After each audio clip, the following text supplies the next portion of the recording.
Welcome back to mental health spectrum. ഞാൻ doctor Jerome.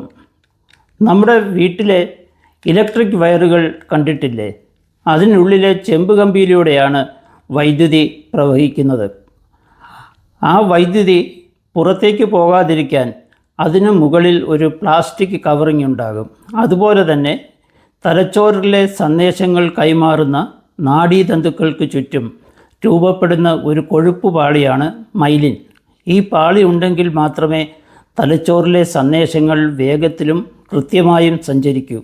ഈ പാളി രൂപപ്പെടുന്ന പ്രക്രിയയാണ് മൈലിനേഷൻ.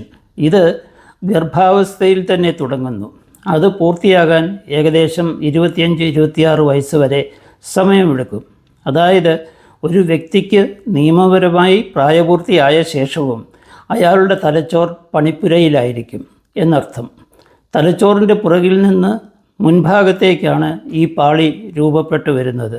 ഇതിൽ ഏറ്റവും ഒടുവിൽ മൈലിനേഷൻ നടക്കുന്നത് തലച്ചോറിൻ്റെ ഏറ്റവും മുൻഭാഗത്തുള്ള പ്രീഫ്രണ്ടൽ കോർട്ടെക്സ് എന്ന ഭാഗമാണ്.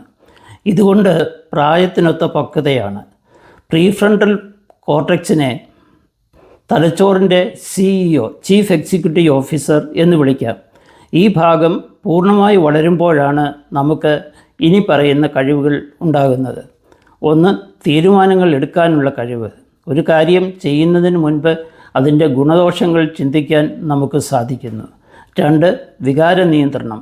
പെട്ടെന്നുണ്ടാകുന്ന ദേഷ്യം, വാശി എന്നിവ നിയന്ത്രിക്കാൻ ഈ വളർച്ച അത്യാവശ്യമാണ്.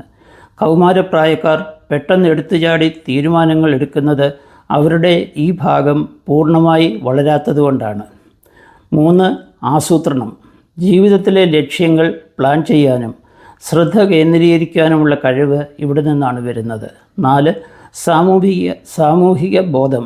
മറ്റുള്ളവരുടെ വികാരങ്ങൾ മനസ്സിലാക്കാനും അതനുസരിച്ച് പെരുമാറുവാനുമുള്ള പക്വത നമുക്ക് ലഭിക്കുന്നു. ചുരുക്കത്തിൽ 25 വയസ്സ് വരെ നമ്മുടെ തലച്ചോർ ഒരു അണ്ടർ കൺസ്ട്രക്ഷൻ സൈറ്റ് പോലെയാണ്.